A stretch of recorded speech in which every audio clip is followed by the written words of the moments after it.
Let's dive in. I want you to picture this. A new client finds you on Instagram, loves your work, and slides into your DMs. You go back and forth trying to figure out what she wants. You squeeze her into a random opening. You send a quick, "got you" message. And that's kind of it. She shows up a little unsure about parking, not totally sure how long this is going to take, and honestly not clear on what the price will be.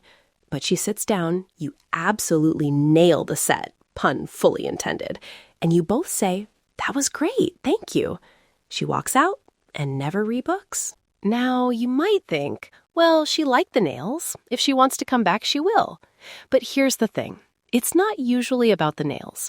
It's everything that happened before and after that first visit that decides if she becomes a loyal regular or just another one-and-done appointment. I love this already because as a client, that whole story feels very real. When I feel confused before I even walk in, where to park, what to expect, my brain is already a little stressed. The nails can be gorgeous, but if the whole journey feels fuzzy, I tend not to lock in that second booking. Exactly. Tech meets touch, right? Your art is the touch, and your systems are the tech and structure around it. Today, we're turning that first visit chaos into what I like to call an onboarding orchestra, a smooth, simple welcome flow that makes new nail clients feel like VIP regulars from day one. We're going to walk through 3 movements: pre-visit, in-chair, and post-visit. And by the end, you'll have a 1-page onboarding plan you can literally test with your very next new client. So let's start with why this even matters. Why should you care about onboarding, not just retention in general? Think about your current new clients. You probably get a steady trickle. Some come from Instagram, some from referrals, some from Google or a booking app. Most texts tell me the same thing. I want more regulars. But the quiet decision about whether someone becomes a regular is usually made between their first click and their second booking. Real talk, from the client side, I'm making my decision even faster than that. By the time my first appointment ends, I already know if I see myself coming back every month or if this was a one-time thing. And that's not just because of your skill, it's the way the whole experience is organized. If the first message is clear, the confirmation feels thoughtful, and I feel guided, I'm thinking, oh, this person runs a real business. I can trust my time and money here. That trust makes rebooking feel natural, not like a big decision. Yes, onboarding is really about building that low-key trust. It's not a big, fancy automation system. It's a short, intentional flow for the first 1 to 3 visits. A few smart questions, a clear confirmation, one thoughtful follow-up. And here's another benefit you'll love. Good onboarding actually makes your day calmer. Fewer, "Hey, where do I park?" messages, fewer late arrivals, fewer awkward money conversations because you already set expectations. All right, movement 1 of our onboarding orchestra, pre-visit welcome. This is everything that happens from the moment they book to the moment they walk in the door. Step 1, how they book. If you're still doing bookings through random DMs, I want you to gently start shifting people toward one clear path. A link in your bio, a booking app, even a simple form. One doorway. When everything comes through one place, onboarding becomes repeatable, not custom chaos every time. From the client side, I love when there's just one clear book here link. No guessing, no awkward, how do I book with you? It already feels professional, like you've thought about my time too. Then, inside that booking flow, or right after it, you want a few smart intake questions, not a 10-page medical form. We're talking light and intentional. Things like, what's your Instagram handle so I can match your inspo pics? What's your usual nail length and shape? Anything you're nervous about, and any allergies or sensitivities. That's it. Those questions do 3 powerful things. 1, they signal, I care about you as a person, not just a set. 2, they give you info to personalize the visit. And 3, they calm nerves because the client feels seen before they even arrive. When I see a question like anything you're nervous about, it actually relaxes me. It tells me it's okay to be honest.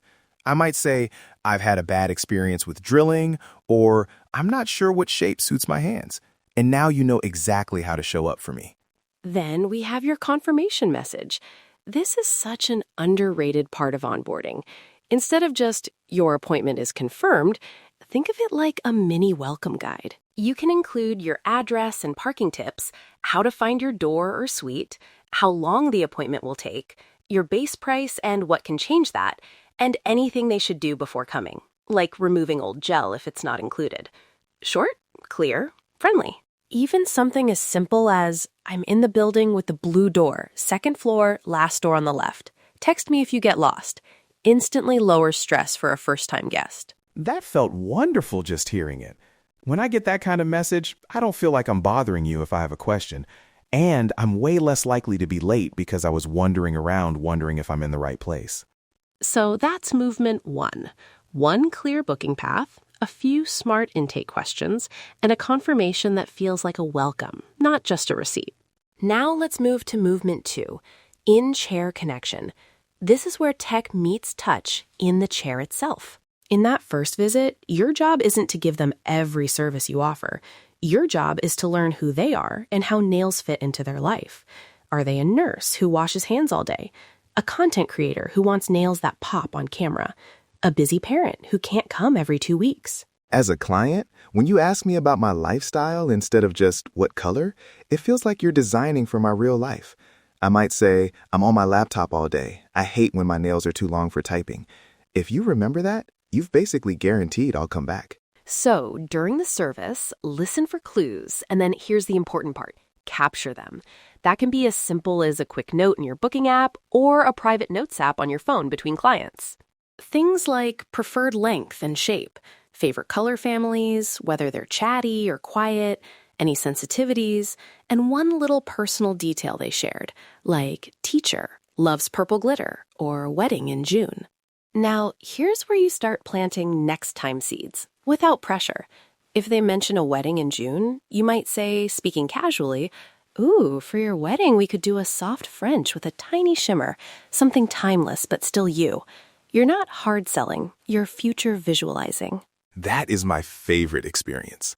When you quietly connect the dots like that, I'm thinking, wow, they're already planning for me. It makes me want to say, should we go ahead and book that? It feels like care, not a sales pitch.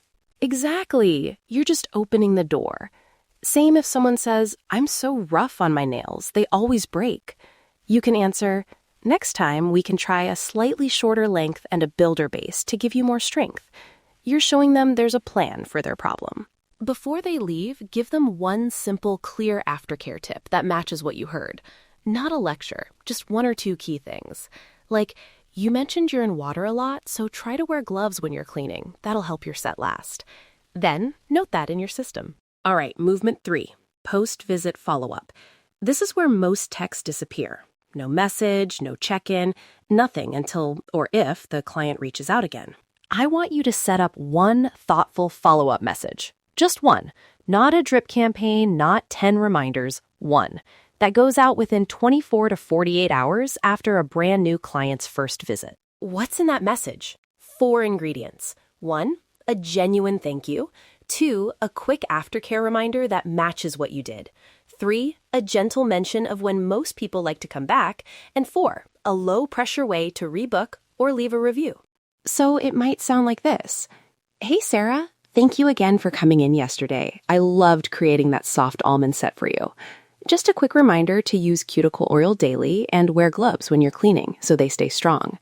Most of my clients with your lifestyle like to come in every 3 weeks to keep that fresh look. If you'd like to grab a spot, here's my booking link. And if you enjoyed your visit, a quick review really helps a small business like mine. Either way, I appreciate you. I love this. That message feels personal, not automated, even if you save it as a template. You remembered what I got, you reminded me how to take care of it, and you told me what normal rebooking looks like, so I don't have to guess. And the review part, that doesn't feel pushy because you said it like a human, not, please leave 5 stars now. It's more, if you enjoyed it, this helps me. And most of us want to support people we like. Exactly. You can save that as a note in your phone or a template in your booking app. Then you just customize the name and one detail, hit send, and you're done in under a minute.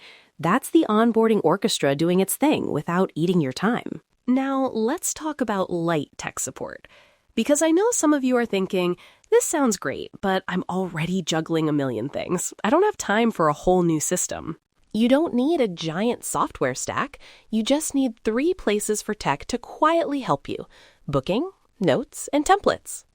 For booking, pick one main tool. It could be a salon booking app, a simple website form, or even a Google form if you're starting out. Your goal is to make all new clients enter through the same door, so you can give them the same great experience every time. For notes, use whatever you'll actually open. If your booking app has client notes, perfect. If not, make a simple note in your phone called Client Profiles and jot down bullet points after each new client. Keep it under a minute.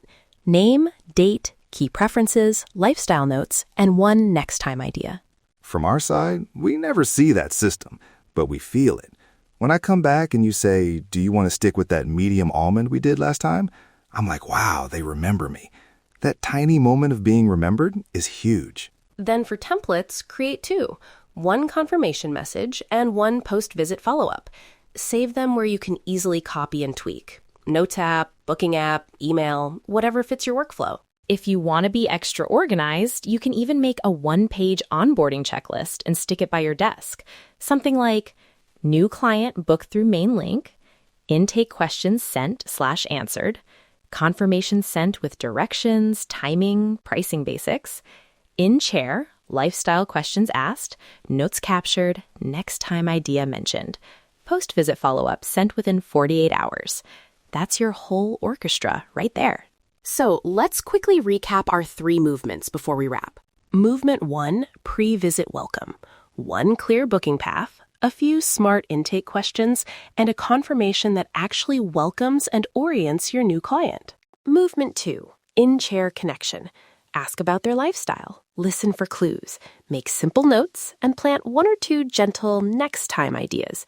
No pressure, just possibilities. Movement 3, post-visit follow-up. 1 thoughtful message within 24 to 48 hours, with a thank you, tailored aftercare, a norm for when to come back, and an easy link to rebook or leave a review. Your tech only needs to support 3 things: consistent booking, quick notes, and easy templates. That's it. Light, simple, sustainable. Your action step today? Draft your 1-page onboarding checklist. Literally write it on paper or in your notes app. List what happens pre-visit, in-chair, and post-visit for a brand new client. Then test it with the very next new guest who books with you. Watch how much calmer you feel, and watch how naturally that second booking starts to happen when your onboarding orchestra is playing in the background. If today's episode helped you think differently about welcoming new clients, nail it every time and hit that subscribe or follow button so you don't miss the next deep dive into systems, creativity, and smart nail business growth. Let's dive in and make your business shine. Stay curious, stay creative. Until next time, keep your nails and business thriving.